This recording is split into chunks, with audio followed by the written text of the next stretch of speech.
તો સાંભળવાનું જ છે. કેમ તમારો ટાઈમ નથી? કેટલા વાગે? આજે તો શાંતિથી જોશું. પીરિયડ કેટલા વાગે? આજે છોકરાઓ નહીં હોય. હે? છોકરાઓ નહીં હોય આજે. કેમ?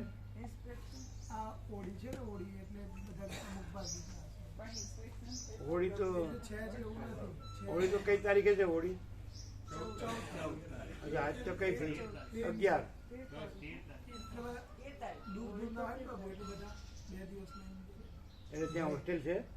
હોસ્ટેલ છે એમ દૂરના તો રોજ નો અપડાઉન કરી શકે, પણ હોસ્ટેલ છે એમ 300 એટલે હોસ્ટેલ અને મેસ બધું જમવાનું રહેવા જમવાનું અમે ત્યાં જ રહીએ. જમવાનું બરાબર છે? હા. એમ યુપીના પ્રભુ છે, યુપીના છે 2-3 અને એક ગુજરાતી છે બનાવવાવાળા. કોણ છે? યુપીના યુપી. 2-3 પ્રભુ છે અને એક ગુજરાતી છે, એ લોકો બનાવે છે. બરોબર બનાવે.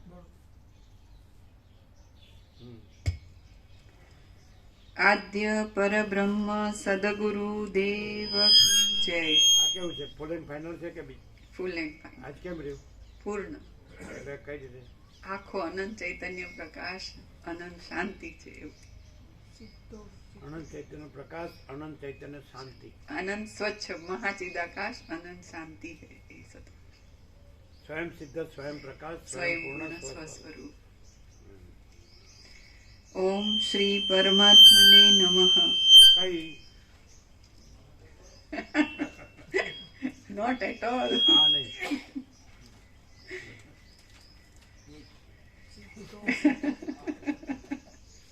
એને પોઈન્ટ આઉટ ન કરીએ, કઈ પોઈન્ટ ન કહેવાય.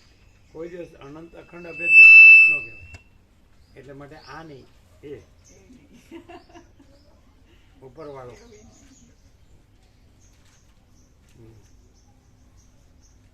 ऊपर वाला सब देखता है, अपने को क्या.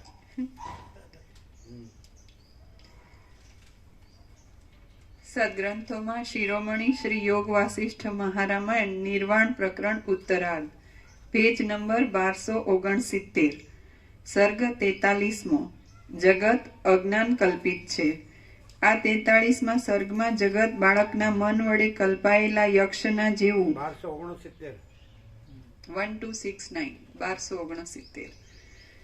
આ 43મા સર્ગમાં જગત બાળકના મન વડે કલ્પાયેલા યક્ષના જેવું અને ગંધર્વ નગરના જેવું અજ્ઞાન કલ્પિત છે, અને જ્ઞાન થતા એ અજ્ઞાનની નિવૃત્તિ થઈ જવાથી બ્રહ્મને વિશે સ્થિતિ થાય છે તે સંબંધી વર્ણન કરવામાં આવશે. વસિષ્ઠ બોલ્યા, અંદર અહંકાર આદિ ભોગવનાર અને બહાર જગત આદિ ભોગવવા લાયક પદાર્થ એ બંનેના તત્વનું જ્ઞાન થતા તે ભેદ મિથ્યા ઠરે છે. વસિષ્ઠ બોલ્યા, અંદર અહંકાર આદિ ભોગવનાર અને બહાર જગત આદિ ભોગવવા લાયક પદાર્થ એ બંનેના તત્વનું જ્ઞાન થતા તે ભેદ મિથ્યા ઠરે છે. તેમજ મોહને લીધે આત્માનું સાક્ષી સ્વરૂપ ભૂલાઈ જવાથી ભોગતામાં જ આત્મબુદ્ધિ કરનારા મૂઢ પુરુષોનો એ આત્મા પણ બ્રહ્મ સત્તાને લીધે જ ભોગ્યને અનુભવી શકે છે, માટે તે પણ સત્ય બ્રહ્મરૂપ છે. તેમજ મોહને લીધે આત્માનું સાક્ષી સ્વરૂપ ભૂલાઈ જવાથી ભોગતામાં જ આત્મબુદ્ધિ કરનારા મૂળ પુરુષોનો એ આત્મા પણ બ્રહ્મ સત્તાને લીધે જ ભોગ્યને અનુભવી શકે છે, માટે તે પણ સત્ય બ્રહ્મરૂપ છે. અજ્ઞાનરૂપી તાવથી મુક્ત થઈ ગયેલા અને જ્ઞાન વડે શીતળ ચિત્તવાળા પુરુષનું એ જ પ્રથમ ચિહ્ન છે કે ભોગરૂપી જળ તેને રૂચતું જ નથી. અજ્ઞાનરૂપી તાવથી મુક્ત થઈ ગયેલા અને જ્ઞાન વડે શીતળ ચિત્તવાળા પુરુષનું એ જ પ્રથમ ચિહ્ન છે કે ભોગરૂપી જળ તેને રૂચતું જ નથી. બીજા નામરૂપ સંબંધી ભ્રાંતિવાળા જ્ઞાનોની કશી જરૂર નથી, માત્ર હું એવો કાંઈ પણ પદાર્થ જ નથી એવી રીતે અહંકારનો ત્યાગ કરવાથી મોક્ષ સુખ મળે છે. બીજા નામરૂપ સંબંધી ભ્રાંતિવાળા જ્ઞાનોની કશી જરૂર નથી, માત્ર હું એવો કાંઈ પણ પદાર્થ જ નથી એવી રીતે અહંકારનો ત્યાગ કરવાથી મોક્ષ સુખ મળે છે, માટે તમે તેવી ભાવના કરતા રહો. સ્વપ્નમાં જોવામાં આવેલા પદાર્થોના સ્વરૂપ વિશે જાગ્રત અવસ્થામાં જ્ઞાન થાય છે, એટલે તે પદાર્થો પુરુષને રંજન કરી શકતા નથી. એ પદાર્થો મિથ્યા રૂપે દેખવામાં આવતા હોવાથી સાચે સાચા હોતા શુદ્ધ નથી. એ જ પ્રમાણે અજ્ઞાન દશામાં અનુભવેલા હું અમુક રૂપ છું અને આ જગત છે એવા અહંકાર આદિ પદાર્થો પણ તત્વજ્ઞ પુરુષને રંજન કરી શકતા નથી. ફરીથી છેલ્લું. એ જ પ્રમાણે અજ્ઞાન દશામાં અનુભવેલા હું અમુક છું અને આ જગત છે એવા અહંકાર આદિ પદાર્થો પણ તત્વજ્ઞ પુરુષને રંજન કરી શકતા નથી. તે પદાર્થો મિથ્યા રૂપે પ્રતીતિમાં આવતા હોવાથી તે સાચે સાચ હોતા શુદ્ધ નથી.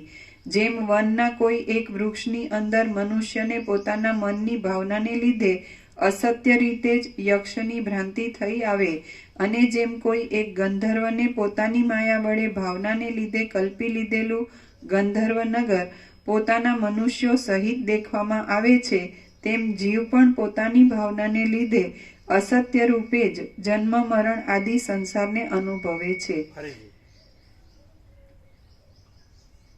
જેમ વનના કોઈ એક વૃક્ષની અંદર મનુષ્યને પોતાના મનની ભાવનાને લીધે અસત્ય રીતે જ યક્ષની ભ્રાંતિ થઈ આવે છે અને જેમ કોઈ એક ગંધર્વને પોતાની માયા વડે ભાવનાને લીધે કલ્પી લીધેલું ગંધર્વનગર પોતાના મનુષ્યો સહિત દેખવામાં આવે છે, તેમ જીવ પણ પોતાની ભાવનાને લીધે અસત્ય રૂપે જ જન્મ મરણ આદિ સંસારને અનુભવે છે. જેમ ભ્રાંતિ વડે કલ્પાયેલો યક્ષ અને ભ્રાંતિ વડે તેના ભોગ્ય રૂપે કલ્પાયેલું તેનું નગર એ બંને સત્ય નથી, છતાં પણ પરસ્પર ભોગતા ભોગ્ય રૂપે કેમ જાણે તે સત્ય હોય તેવા થઈ રહે છે, તેમ અહંકાર અને જગત ભ્રાંતિ રૂપ જ મિથ્યા છે, છતાં ભોગતા અને ભોગ્ય રૂપે કેમ જાણે તે સત્ય હોય તેવા ભાસ્યા કરે છે. જેમ કોઈ એક શૂન્ય જંગલની અંદર કશું આવરણ ન હોવાને લીધે અનેક યક્ષો ભ્રાંતિ રૂપે ખડા થઈ જાય છે અને જોવામાં આવે છે, તેમ અનંત આત્મસત્તાની અંદર 14 લોકના જીવો ભ્રાંતિ રૂપે ખડા થઈ જાય છે અને જોવામાં આવે છે. હું યક્ષ રૂપે ભ્રાંતિ માત્ર જ છું અને મિથ્યા છું એમ સમજી લઈને તેવી ભાવના કરવાથી જેમ યક્ષનો યક્ષ ભાવ જતો રહે છે, તેમ ચિત્ત પણ હું ભ્રાંતિ માત્ર જ છું અને મિથ્યા છું એમ સમજી લઈને તેવી ભાવના રાખવાથી ચિત્તનું ચિત્તપણું જતું રહે છે અને તે પોતાના તાત્વિક સ્વરૂપ રૂપ ચૈતન્યપણાના ભાવને પ્રાપ્ત થાય છે. માટે તમે કલ્પનાઓનો અને આશંકાઓનો ત્યાગ કરી અમુકનો ત્યાગ કરવો અને અમુકનું ગ્રહણ કરવું એ વાતને પણ પડતી મૂકો. ઈચ્છા માત્રને પ્રસરવા ન દો અને તમારા પોતાના આત્મ સ્વરૂપમાં શાંતિથી વિશ્રાંતિ કરો. દ્રશ્યની સત્તા જ સંભવતી નથી. દ્રશ્યની સત્તા વડે જ એ સત્તાવાળું છે. દ્રષ્ટાની સત્તા વડે જ એ સત્તાવાળું છે. એટલે તે દ્રષ્ટા રૂપે જ સર્વત્ર પ્રસરી રહ્યું છે અથવા તો તે દ્રષ્ટારૂપ પણ નથી, કેમ કે દ્રષ્ટાનું તત્વ પરમાર્થ દ્રષ્ટિએ શુદ્ધ ચૈતન્ય રૂપ છે અને તેમાં તુચ્છ દ્રશ્ય ભાવનો આરોપ કેમ થઈ શકે? વસંત ઋતુના રસનો સમૂહ જ જેમ ડાળીઓ રૂપે અને વેલાઓ રૂપે થઈ જાય છે, તેમ આત્મ સ્વરૂપ શુદ્ધ ચૈતન્ય જ આ સૃષ્ટિને આકારે થઈ રહે છે. જે આ શુદ્ધ ચૈતન્ય પરમ તત્વ છે તે જ વિવર્ત રૂપે જગતના જેવું ભાસી રહ્યું છે. તેમાં દ્વિત્વ, એકત્વ કે ભેદ અભેદ વળી શી રીતે સંભવે? માટે તમે પોતાનું સ્વરૂપ મેળવી મુક્ત થઈ રહો. તમે ચિદાકાશ રૂપ થઈ રહો. પરમ આનંદરૂપી રસનું પાન કરો અને મોક્ષ સુખરૂપી નંદનવનની અંદર નિશંકપણે સુખથી રહો. અરે ઓ મનુષ્યરૂપી મૃગો, આ અતિ શૂન્ય સંસારરૂપી અરણ્ય ભૂમિમાં ગાંડા જેવા થઈ આમ કેમ ભટક્યા કરો છો? તમે આમ ત્રિલોકરૂપી ઝાંઝવાના જળ વડે છેતરાઈ અંધ બુદ્ધિવાળા બની આશા વડે વેરાઈ જઈ અને દુઃખી થઈ આમ તેમ નકામી દોડાદોડ કરો નહીં. અરે મનુષ્યરૂપી મૃગો, રૂપ રસ આદિ બાહ્ય ભોગો અને મનમાં કલ્પેલા માનસિક ભોગોરૂપી ઝાંઝવાનું જળ પીવા માટે તમે નકામી મહેનત કરી આયુષ્ય ગુમાવો નહીં. જગત તો એક ગંધર્વ નગરના જેવું આભાસ માત્ર છે. તેની અંદર વિવેકનો નાશ કરનાર અહંકારનો ભારે બોજો ઉપાડી તમે તમારો નાશ કરો નહીં. સુખ પરિણામે પીડાકારક હોવાથી દુઃખરૂપ જ છે અને છેવટે મરણતુલ્ય મહાક્લેશ ઉત્પન્ન કરનારા છે. તે તરફ તમે દ્રષ્ટિ જ કરો નહીં. જેમ તિમિર રોગવાળાને ભ્રાંતિ વડે આકાશમાં કેશ, મચ્છર આદિના જેવા આકારો દેખવામાં આવે છે, તેમ અવિવેકીઓને ચિદાકાશમાં ભ્રાંતિથી જગત જણાય છે. આ દેખાવું તે બ્રહ્માકાશમાં રહેલી અજ્ઞાનરૂપી શ્યામતાને લીધે છે, તો તમે તે તરફ જાઓ નહીં. તમે તો ભ્રાંતિ વિનાના પોતાના શુદ્ધ સ્વરૂપમાં જ યોગ્ય અનુભવ દ્વારા પરિણામ પામી રહો. હે મનુષ્યો, વાયુ વડે ચપળતાવાળા અને ઉપરની શાખાના ભાગમાં રહેલા કોઈ પીપળાના પાનની અંદર પડેલા ઝાકળના જળબિંદુના જેવા ક્ષણભંગુર એવા મનુષ્ય દેહવાળી આ સંસારરૂપી અંધગર્ભશૈયામાં જ તમારે સૂઈ રહેવાનું નથી. અંધગર્ભશૈયાની નીચે ટાંચ છે. અંધગર્ભશૈયા આંધળા અપંગ બાળકને સૂવાની ગોદડી અથવા અંધકારવાળી ગર્ભશૈયા એટલે ગર્ભાશય.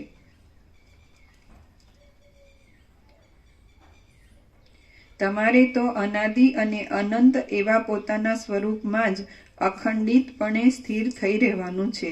દ્રષ્ટા અને દ્રશ્ય સંબંધી દશામાં દોષ રૂપે દેખાતા પોતાના સ્વરૂપના અજ્ઞાનને લીધે તમે હેરાન ન થાઓ.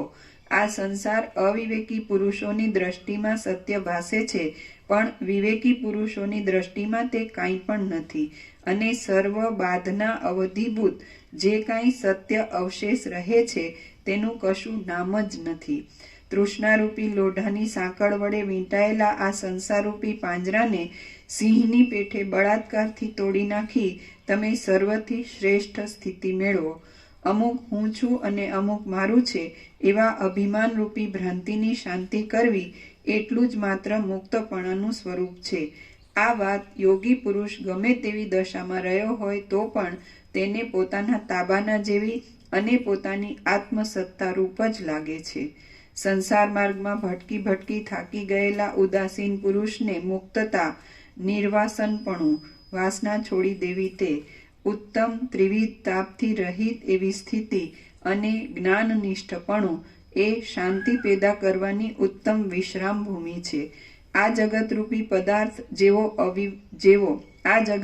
પદાર્થ જેવો વિવેકીઓની દ્રષ્ટિમાં દેખાય છે તેવો અવિવેકી મૂર્ખને દેખાતો નથી, અને જેવો અવિવેકી મૂર્ખના જોવામાં આવે છે તેવો વિવેકીઓને દેખાતો નથી. એટલે તે પરસ્પર પોતાના અનુભવ પ્રમાણે એકબીજા પાસે વર્ણન ન કરી શકાય તેવો, પોતાના અનુભવે સમજાય તેવો રહે છે. જેમ આકાર ભેદ વડે જુદી કલ્પાયેલી જળમય ગંગા, ગોદાવરી આદિ નદીઓ સમુદ્રના જળમાં મળી ગયા પછી જુદી જોવામાં આવતી નથી, તેમ ભ્રાંતિની શાંતિ થઈ ગયા પછી જગત આભાસ રૂપે દેખાતા છતાં બ્રહ્મ સત્તાથી જુદું દેખાતું નથી. વિશેષે કરી મુક્ત અવસ્થાને પ્રાપ્ત થઈ ગયેલા જ્ઞાની પુરુષને આ જગત તેના ભેદભાવ સાથે રહ્યા છતાં બ્રહ્મમાં ગળી ગયેલું જણાય છે, અને પોતાની સત્તાવાળું પરબ્રહ્મ જ સર્વત્ર ભરપૂર દેખાય છે. બળેલા ઘાસની રાખનો સમૂહ જેમ પવન આવતા ઉડી જઈ ક્યાંય જતો રહે છે, તેમ સત્પુરુષોને પોતાના આત્મામાં શાંતિ મળતા આ જગત કોણ જાણે ક્યાંય જતું રહે છે. જગત બ્રહ્મરૂપી પદાર્થનો વિવર્ત રૂપે દેખાતો એક આકાર વિશેષ છે, અને બ્રહ્મનો જે અર્થ છે તે જ તેનો અર્થ છે. આમ સમજાય તો તે ઉત્તમ છે. પણ ગચ્છતિ ષડ્વિધો વિકાર પરિવર્તતે ઇતિ જગત, જે 6 વિકારથી ફેરફાર પામ્યા કરે છે તે જગત, એમ અર્થ કરવામાં આવે તો તે અર્થ ઉત્તમ નથી. વિશેષ જ્ઞાન વડે રહિત એવા બાળકને આ સર્વ પદાર્થો જેવા સામાન્ય રૂપે દેખાય છે તેવા જ વાસના ક્ષીણ થઈ જવાથી પોતાના આત્માનંદમાં મગ્ન રહેનારા વિવેકી પુરુષને પણ દેખાય છે. સર્વ પ્રાણી માત્રની જે રાત્રિ છે, નીચે ટાંચ છે. અહીં વિવેકી પુરુષની આત્મનિષ્ઠા અને ઇતર પ્રાણીની વિષય નિષ્ઠા એમ પરસ્પર વિરુદ્ધ સ્થિતિ બતાવવાનો મુખ્ય આશય છે. આ વિશે વિશેષ જોવું હોય તો શ્રીમદ ભગવદ્ ગીતાના 2 અધ્યાયનો 69મો શ્લોક અને ટીકા જુઓ.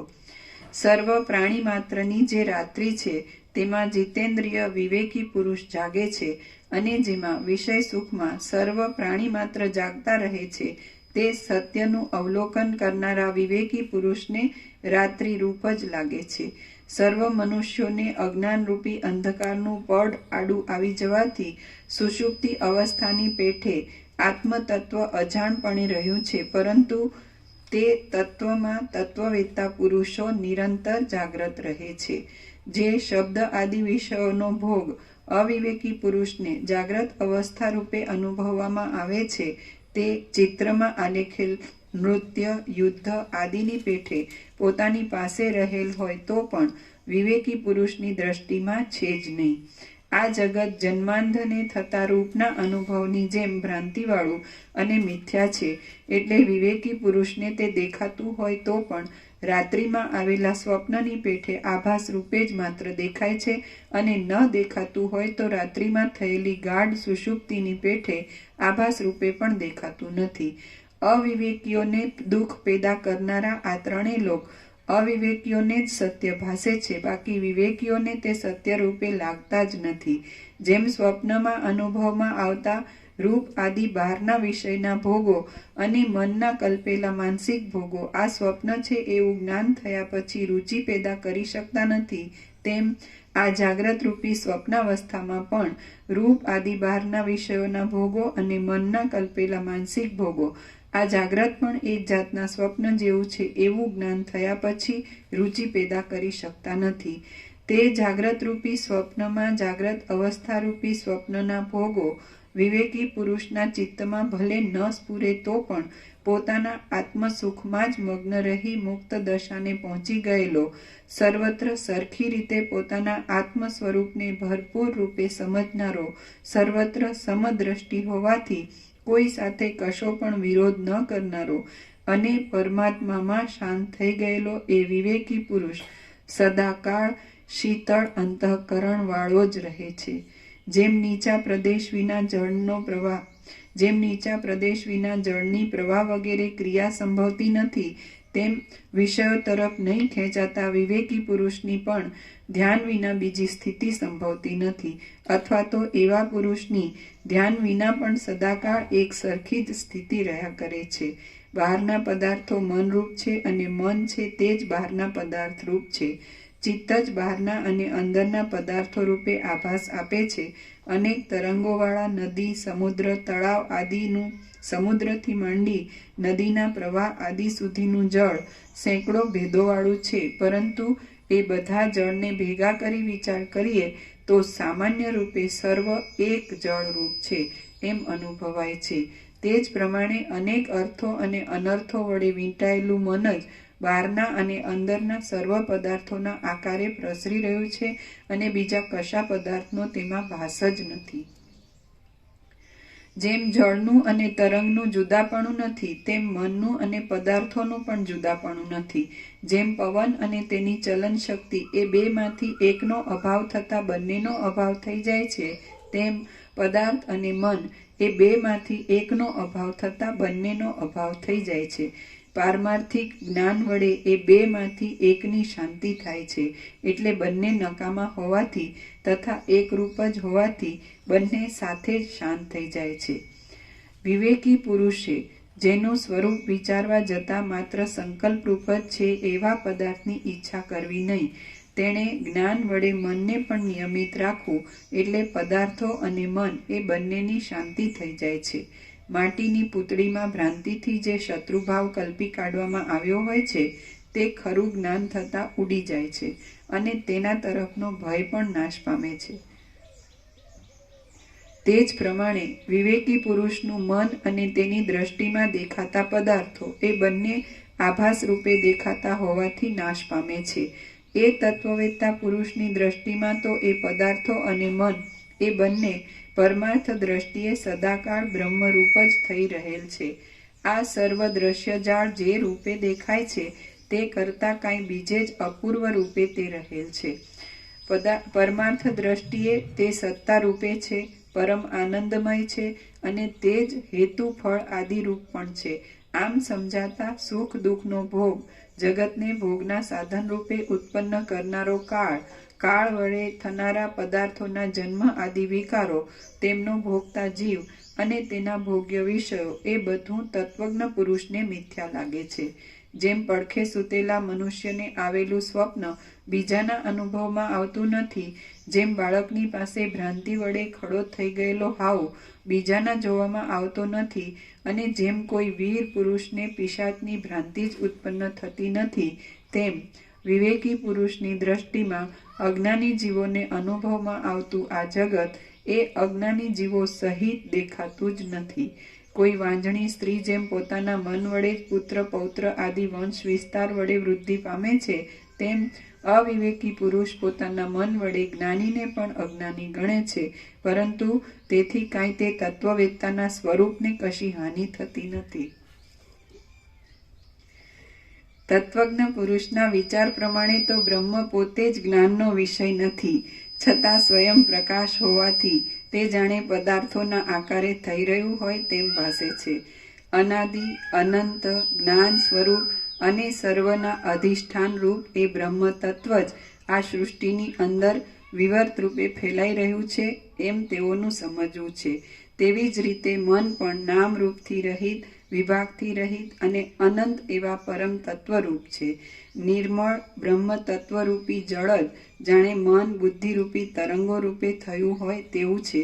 એવી રીતે બહારના પદાર્થો અને અંદરનું મન એ બંને અધિષ્ઠાન તત્વની અંદર ક્યાં સંભવે અને તે છે જ ક્યાં? એ બધી કેવળ ભ્રાંતિ છે. માટે તમે પોતાના આત્મ સ્વરૂપમાં જ સ્થિર થઈને રહો. પોતાના શુદ્ધ ચૈતન્ય સ્વરૂપમાં રહેનારા અને આકાશ જેમ શરદ ઋતુના વાદળાથી નિર્લેપ રહે છે તેમ સદા નિર્લેપ રહેનારા સમાધિનિષ્ઠ પુરુષોને મનન કરવાનો કશો વિષય જ નથી, તેથી તેમને મનનો અનુભવ જ થતો નથી. રજ્જુના સ્વરૂપનું જ્ઞાન થતાં તેમાં થયેલી સર્પની ભ્રાંતિ જેમ દૂર થઈ જાય છે, તેમ આત્મતત્વના યથાર્થ જ્ઞાન દ્વારા જાગ્રત, સ્વપ્ન અને સુષુપ્તિ રૂપી અવસ્થાના વિભાગ વડે નાના પ્રકારના અનંત ભાવોને ધારણ કરી રહેલા અને મિથ્યા રૂપે જોવામાં આવતા આ સર્વ દ્રશ્ય વર્ગને જ દૂર કરી દો. તમે તમારા પોતાના નિર્વિકાર શુદ્ધ ચૈતન્ય સ્વરૂપમાં જ સ્થિતિ રાખો.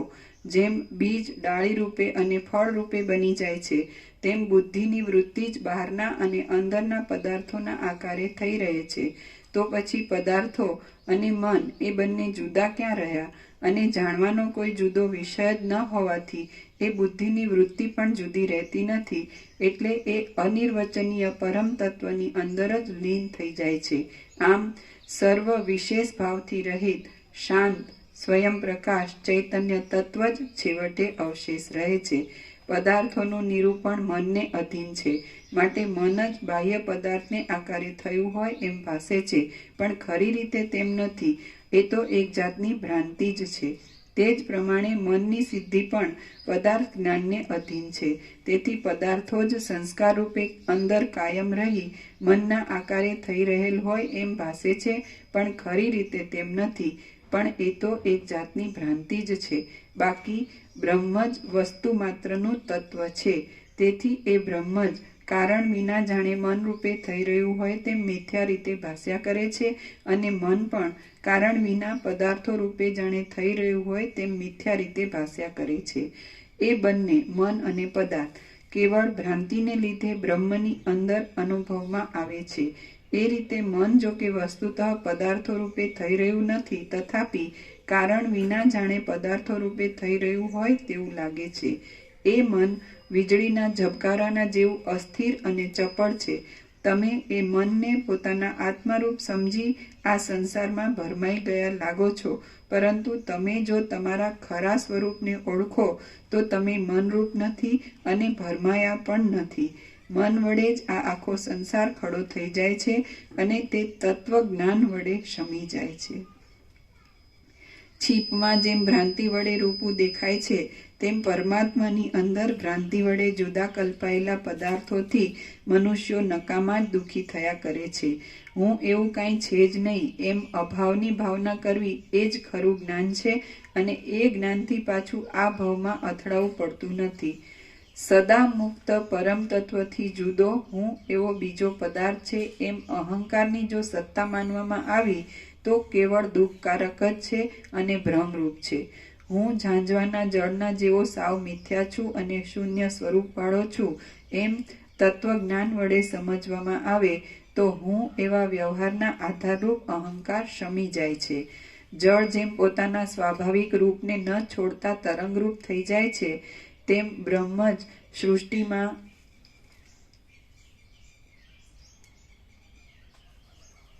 જળ જેમ પોતાના સ્વાભાવિક સ્વરૂપને ન છોડતા તરંગરૂપ થઈ જાય છે તેમ બ્રહ્મ જ સૃષ્ટિમાંના આરંભકાળમાં સર્વજ્ઞતાને લીધે સર્જવાના પદાર્થોનો નિશ્ચય કરી પોતે હિરણ્ય ગર્ભરૂપ થઈ જાય છે. પછી એ હિરણ્ય ગર્ભના સંકલ્પને અનુસરીને બહારના અને અંદરના સર્વ પદાર્થો રૂપ થઈ રહે છે. જેમ મૂળથી માંડી ઠેઠ ડાળીની ટોચ સુધીમાં વૃક્ષની એક જ સત્તા છે તેમ જ્ઞાતા જ્ઞાન અને જ્ઞેય એ સર્વમાં જ્ઞાતાથી માંડી જ્ઞેય સુધી એક જ બ્રહ્મ સત્તા રહેલી છે અને તે અત્યંત નિર્વિકાર છે. જેમ લાખો યોજન સુધી ફેલાઈ ગયા જેવું જણાતું નિર્મળ આકાશ એક જ છે તેમ જ્ઞાતાથી માંડી જ્ઞેય સુધી સર્વ અખંડિત એક પરમ તત્વ રૂપ જ છે. જેમ આકાશ સર્વમાં રહ્યા છતાં પોતાના શૂન્યપણાને લીધે નિર્મળ છે અને એ એક જ છે તેમ પરમ તત્વ પણ જ્ઞાન જ્ઞેય આદિ દશામાં રહ્યા છતાં નિર્મળ છે અને એક જ છે. જેમ ઘી ઘટ્ટ થઈ જતા પોતાનો આકાર પથ્થર જેવો કઠિન કરી દે છે તેમ એ ચિન્મય પરમ તત્વ જાણી જોઈને પોતે જ્ઞેયરૂપ બની જઈ પોતાના આત્માને ચિત્તરૂપ કરી દે છે. દેશ કાળ વિના આત્મતત્વ જ પોતાના વાસ્તવ સ્વરૂપને ભૂલી જઈ ચિત્તરૂપે બની જાય છે, પરંતુ વસ્તુતઃ એ તત્વ એક જ છે અને વિવર્ત રૂપે અનેક રૂપે થઈ રહેલ હોય એમ દેખાય છે. જો કે શુદ્ધ ચિદાત્માની અંદર અજ્ઞાન આદિનો કશો સંભવ નથી, છતાં જિજ્ઞાસુઓને પરસ્પર બોધ થવાને માટે અજ્ઞાન દશામાં અવિદ્યાની કલ્પના કરવામાં આવી છે. મોક્ષના અધિકારી મહાત્મા પુરુષો તત્વજ્ઞાન વડે મૂળ અજ્ઞાનનો નાશ થઈ ગયા પછી પોતાના આત્મામાં જ ગળી જાય છે, લય પામી જાય છે અને આત્માના અનુભવ વડે પોતાના સ્વરૂપનું અનંતપણું જાણ્યા પછી તે નિરતિશય આનંદ વડે શાંત રહે છે તથા ભ્રાંતિનો અભાવ હોવાને લીધે કશા વિક્ષેપને નહીં પામતા તે નિરંતર સમાધિમાં જ વિશ્રાંત થઈ રહે છે. શ્રી યોગ વાસિષ્ઠ મહારામાયણમાં નિર્વાણ પ્રકરણના ઉત્તરાર્ધનો બ્રહ્મૈકતા ઉપદેશ નામનો સર્ગ 43મો સમાપ્ત.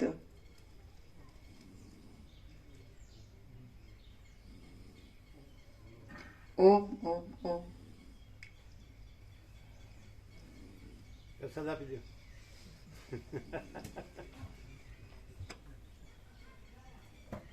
સહજ સમાધિ ભલી. આમાં એ જ આવ્યું. શું પેલું વાંચો ફરીથી.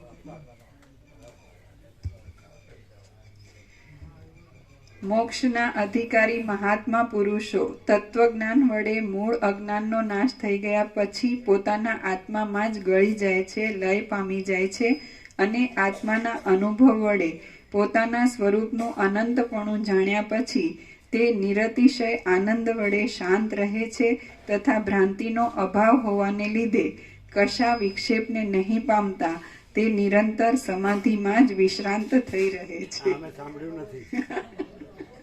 તો અમે આમ જ રહેતા કે આમને આમ થતા? અમે સાંભળ્યું નહોતું. તમે ઊંઘી ગયા હતા કે આ કીધું એ પ્રકાશ ડાયરેક્ટ. હે આમાં જે કીધું એ પ્રકાશ ડાયરેક્ટ સાક્ષાત. અમે સાંભળ્યું નહોતું.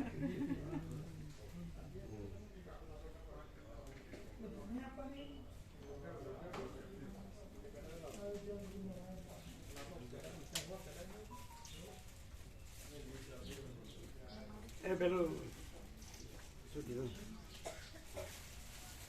પેલો અયોધ્યા રામ મંદિરનો પ્રસાદ આપો. હા રામ મંદિરનું પ્રસાદ.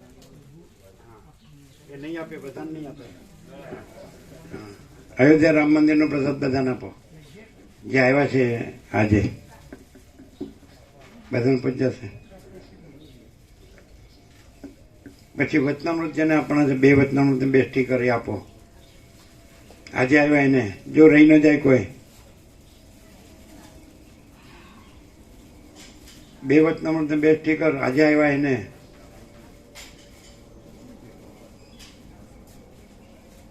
પછી રામ મંદિર, અયોધ્યા રામ મંદિરનો પ્રસાદ.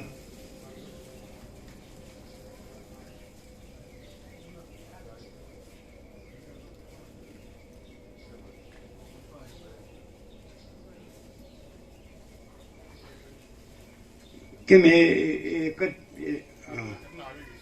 આપણે વચનામૃત 2 વચનામૃત ને 2 સ્ટીકર હજી બાકી છે ઘણાય, અહીંયા પણ બાકી છે. ભગવાનના વ્યાપક વાર્ષિકોત્સવના લિસ્ટ પણ અહીંયા પણ બાકી છે. આ ઓછું ઓછું આપે છે, પૂરું નથી આપતા.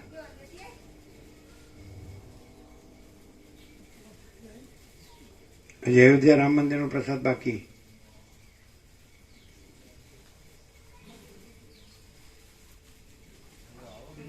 અહીંયા જોયો છે, અહીંયા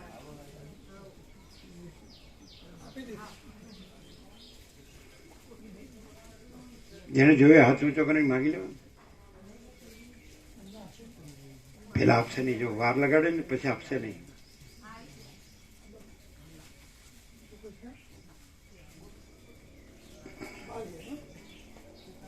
બધાને અયોધ્યા રામ મંદિરનો પ્રસાદ આપો. ક્યાં? હા, ક્યાં આપ્યો? આ લોકોને આપ્યો? અયોધ્યા રામ મંદિરનો પ્રસાદ કોને નથી મળ્યો? હાથ ઊંચા કરો.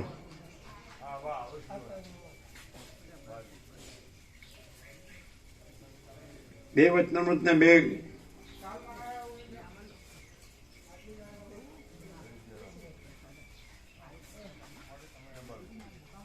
એ એમને બધો પ્રસાદ બાકી છે.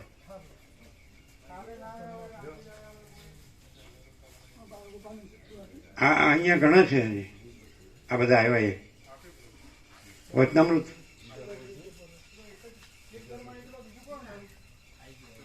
બે વચનામૃત ને 2 સ્ટીકર. 2 વચનામૃત ને 2 સ્ટીકર.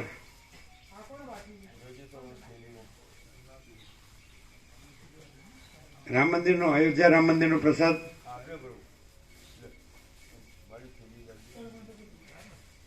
પછી ભગવાનના વ્યાપક વાર્ષિકોત્સવનું લિસ્ટ અહીંયા બાકી. લિસ્ટ આવ્યું બધાને?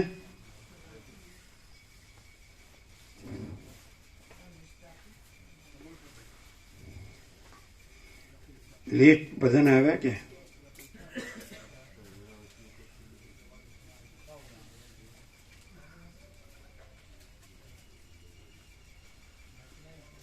અયોધ્યા રામ મંદિરનો પ્રસાદ બધાને આવી ગયો? આ બાજુ નવા આવ્યા ને તમારે આવ્યો બધાને? બરાબર. તો સુધારેલા લિસ્ટ, ભગવાનના વ્યાપક વાર્ષિકોત્સવના સુધારેલા લિસ્ટ કોને બાકી? આ બાજુ તમારે બધાને આપ્યા? બધા એમને વધારે આપવાના છે કોઈ એ લોકોના ગામમાં? બધા લઈ જાઓ છે તમારે આપવા માટે? કેટલા લઈ? કોને આપવાના? આ ગોકળ પ્રભુના ભત્રીજા છે ને, વસંત પ્રભુ એમને ગયા છે તો કોને આપશે? ગોકળ પણ મોકલ્યા નતા પેલા? એક વાર આપવા છે?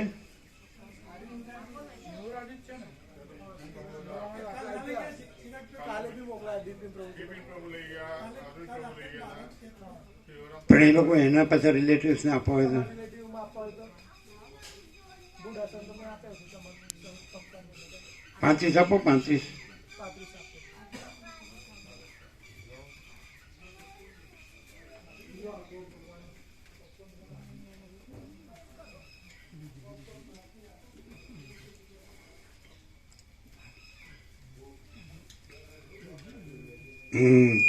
હવે વધારે નહીં, કેટલા છે હવે ટોટલમાં કેટલા છે? બધા આપ્યા છે ને, એટલે કારણ કે જ્યારે બધા આવવાના હોય ત્યારે પછી ઓછા પડે છે. ગઈ વખતે મહાશિવરાત્રિમાં બધા પૂરા થઈ ગયા હતા, પછી બનાવ્યા. એની કરતાં પહેલાં બનાવ્યા હોય ને એટલે છે ને, ચાલશે ને? બસ ચાલશે, બધાને આપેલા જ છે, બરાબર. તો પછી બનશે. એમાં આપવાનું 12મી તારીખ છે ને, 12મી તારીખ આપી દેવાના, પછી બનશે.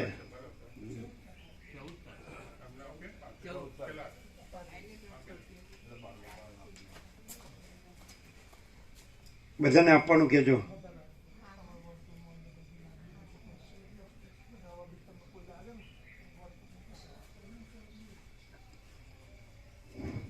જેમ વ્યાપક થાય ને, દરેકના રિલેટિવ્સ અલગ અલગ હોય, અલગ અલગ ગામમાં. ચલો હા, લઈ લ્યો.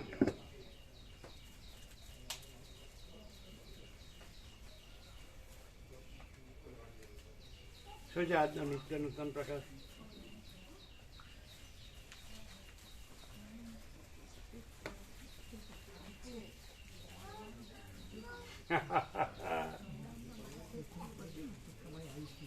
કેમ છે? એટલે આ રાજપુર ખબર નથી પડતી.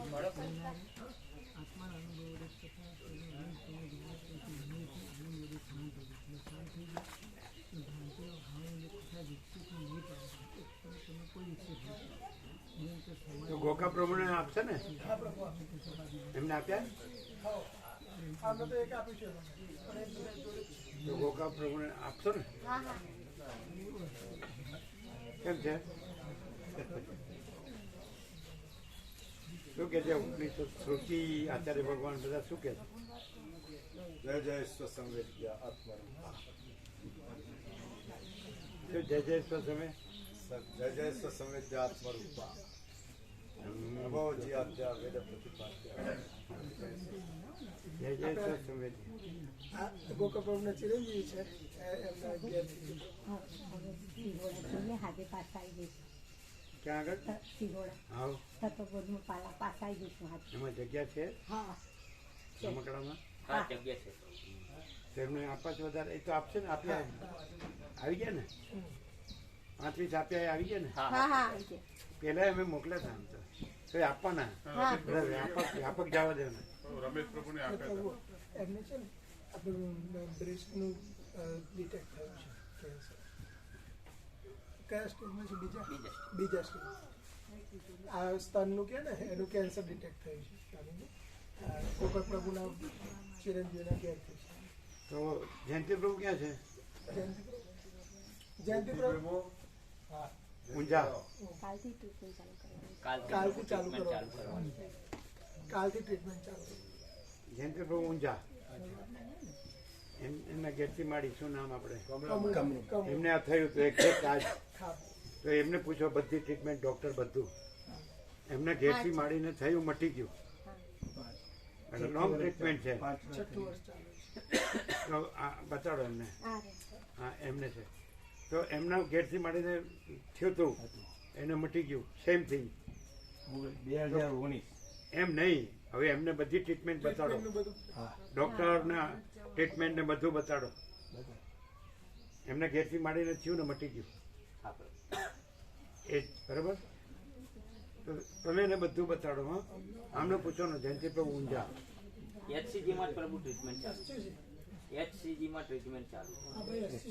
એચસીજીમાં અમે સિમ્સમાં ઓપરેશન કરાવી પહેલાં, પછી શેક લીધા, પહેલાં કેમો અને પછી રેડિયેશન. પેલા કીમો આપવાનું કહ્યું છે, પછી સર્જરી પહેલાં બધો કમ્પ્લીટ. એટલે એને જે કરે છે બરાબર છે. તમે એમ નહીં, એ લોકો જે ટ્રીટમેન્ટ ચાલુ કરે છે બરાબર છે. એટલે પહેલાં એ તમે કેમો લીધા? હા, પેલા કીમોના ટાર્ગેટેડ થેરાપી આપવાની. ઓપરેશન તો નહીં કરે. ના, ઓપરેશન પછી એટલે જે ગાંઠ હોય ને એ કમ્પ્લીટ કાઢી નાખતા. પછી એનું ટેસ્ટ આવે છે 20,000નો હા હા TMK ટેસ્ટ હા એટલા નાખે અંદર પેલા. પેટ સ્કેન કોઈ કહેવાનું રહી ગયો કે નથી રહી ગયો હા હા પછી જ કેમો આવે. અમારે એમની પેલા અમે એચસીજીમાં ગયા હતા હા પણ એ બરાબર પછી અમે સિમ્સમાં કરાય. સ્પેશિયલ કેન્સરની જ છે. એચસીજી કઈ જગ્યાએ? બરાબર છે બાજુમાં જ છે બે બાજુમાં જ છે. જોડે જોડે જોડે એમનું તો મટી ગયું છે એટલે એમનું પૂરેપૂરું લેવું પડે. આ અનુભવ લેવો પડે. અને કીમો જે લેવાનો હોય ને એ ચિરાગ દેસાઈ કરીને છે એ બહુ સ્પેશિયલ છે પણ એ હવે એ વેદાંતમાં જાય છે મેં સીમ છોડી દીધું એને પોતે બાયપાસ કરાવી પોતે એટલે હવે એ બહુ ઓછું જોવે પણ એ જે એ કેમો માટે બહુ એક્સપર્ટ પણ બધું આખી લાઈન લઈ લો ને, આખી લાઈન તમે લઈ લો, આખી લાઈન લઈ હા લો. એ પ્રમાણે હા, એ તો અનુભવ છે અનુભવ છે. અને મટ્યું છે એમને ત્યાં બી બતાવી કે કીમો કોના જોડે કરાવે બધું છે, બધું કર્યું છે. લાઈન સર લઈ લો, બધી ટ્રીટમેન્ટ અને બધી દવા અને બધું કાઢી નાખ્યો ભાગ બધો. તમે એમને બધું આપો. હા બધું બરોબર, એક્ઝેક્ટ એમ કઈ રહી ન જાય.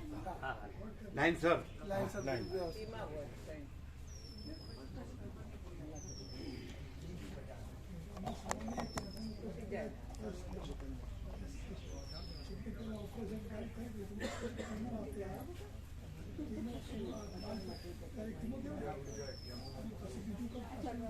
એમને બધું આપો. એટલે છેલ્લે સુધી મટી જાય ત્યાં સુધી. સંપૂર્ણ શાંતિ થઈ જાય અંદર.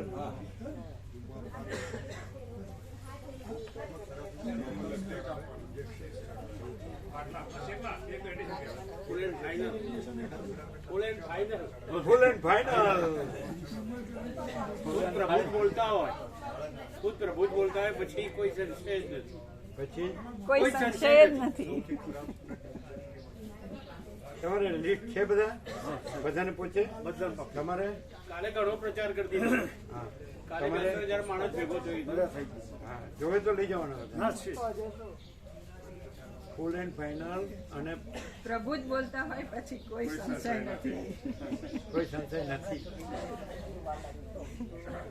અને એનાથી કાંઈ કર્યા વગર સહજ પરમ શાંતિ છે કે નહીં?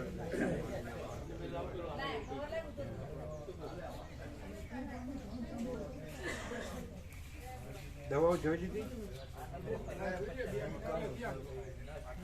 બરાબર.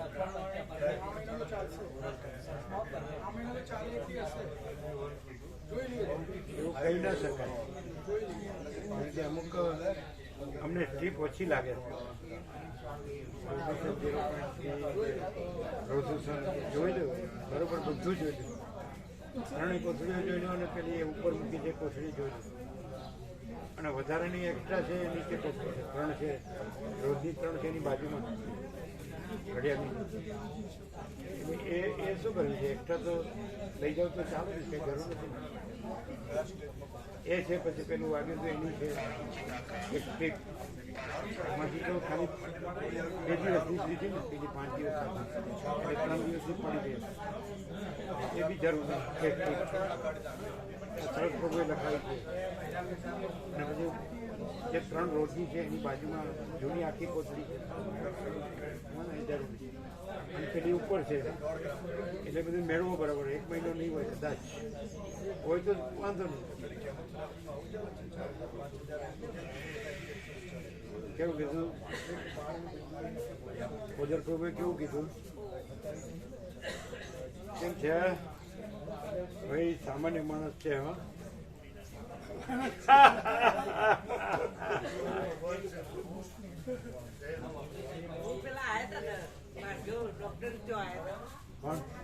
પ્રવીણ પ્રભુ. અરુણ પ્રભુ પેલા પ્રવીણ પ્રભુ. બતાવી છે. પ્રવીણ પ્રભુ ચેકઅપ કરાવી આ તો કીધું, એને અમને મોકલ્યું હતું. અમે જોડે ગયા હતા ને. એમણે કીધું કે તમે જે કરાવો છે બરાબર છે એમ કીધું. પછી કઈ એમને બોમ્બે કરાવેલું છે. પછી કઈ વાતચીત થઈ હતી? પ્રભુ છે તો હંગાત. શું એમને કે દવાખાનામાં જ મળે ને ડાયરેક્ટ, બીજી વાતચીત તો નહીં. સાવ ઘરે નતા આવ્યા? ના, ઘરે કાંઈ એટલું શું હતું, ડૉક્ટર લેટ આવે એટલે એમને ટાઈમ થઈ ગયો અને પછી ત્યાં પ્રસાદ કંઈક 6:30 લેવો પડે ને એમને, એટલે તરત તે પણ નીકળી જવાનું. પ્રસાદ ન લીધો? ના, ઘરે આવે જ નહીં. બપોરે કેટલા વાગે કહેવાય ને તો ઘરે લેવાય ને, પણ ત્યાં લેવાનું કોબા કે એમાં વહેલા જવું એટલે 4 વાગે આવ્યા. કાંઈ વાત જ નથી. ના, distraction નથી. હંગાતી ગયા હતા. હે? હંગાતી દવાખાને મેં જોડે ગયા ડોક્ટર આ તો આમને મોકલ્યું હતું કે તમે જે કરો છો બરાબર જ. એમ કીધું ને? જોબ કરાવતા મેં ડૉક્ટરે ચેકઅપ સારું કર્યું. કર્યું ને? 1 કલાક ચેકઅપ કર્યું.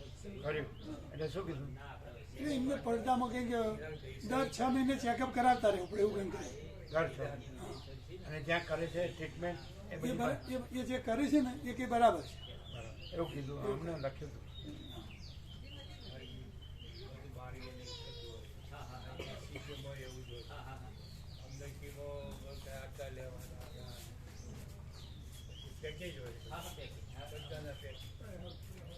કેમ છે?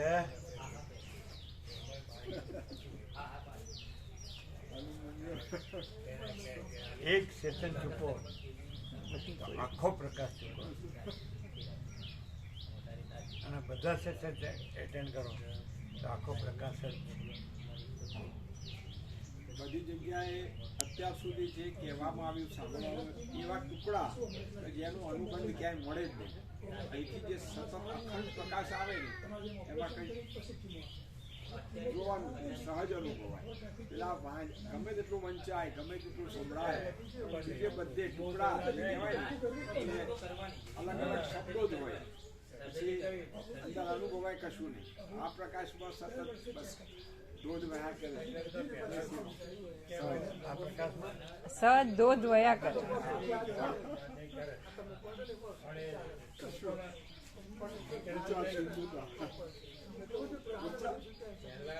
વિચાર શૂન્યતા જે કહેવાય એમ કે વિચાર શૂન્ય થવું છે. પણ પ્રકાશ જ છે, પછી નથી કહેવાનું ક્યાં છે? અખંડ પ્રકાશ છે. એ બધા આમ કરી ગયા.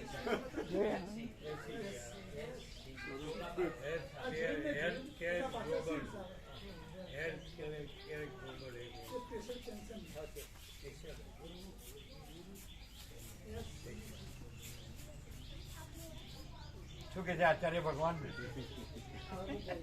અને શ્રુતિ? એમ બાળપણમાં જોયું હતું.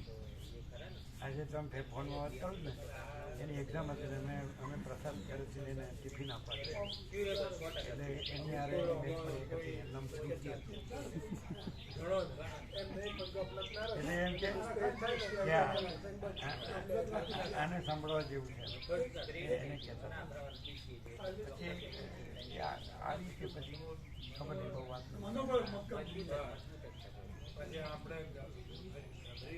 શ્રુતિ છોકરીનું નામ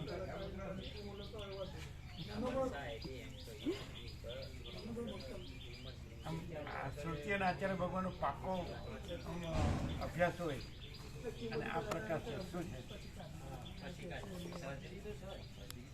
પ્રકાશ જ છે પ્રભુ, અભ્યાસ છે જ નહીં. શ્રુતિના આચાર્ય ભગવાન તો હતા ને, એ ખંજોળ છે માથું.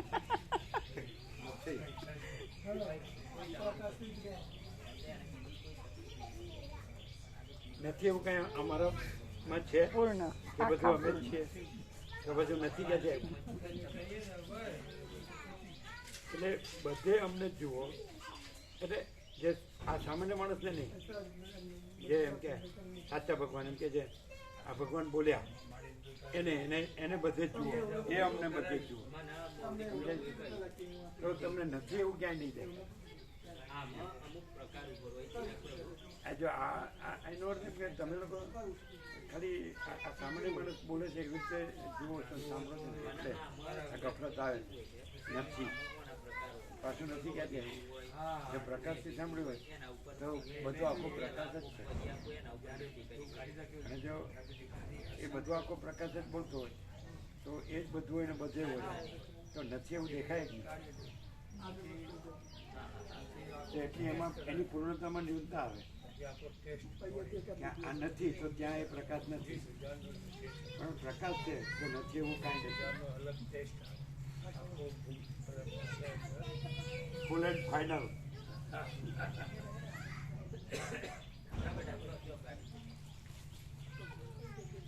હવે રમણ પ્રભુ સવિતા દેવીને કહે છે કે હું તું બધું ભગવાન છે ને હું તું ભગવાન છે, સમજી?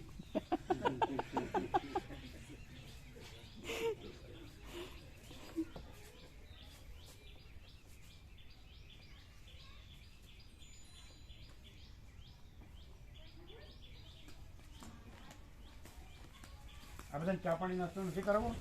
ના પ્રભુ સાહેબ. એમને ડૉક્ટરે એવું કીધું નાની છે ને તો પહેલાં 2-3 કીમો આપશું ને એટલે નાની એકદમ નાની થઈ જાય એટલે અને પછી સર્જરી પછી સર્જરી તો કરવી જ પડશે. સર્જરી તો કરવી જ એ પડશે. ભાગ કાઢી નાખ. બધું લઈ લેજો, પછી ચૂકો નહીં.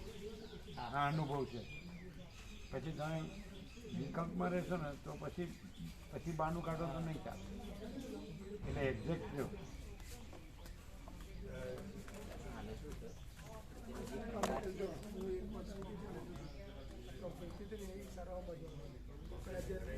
કરેલા છે એની બહુ ચિંતા નહીં કર.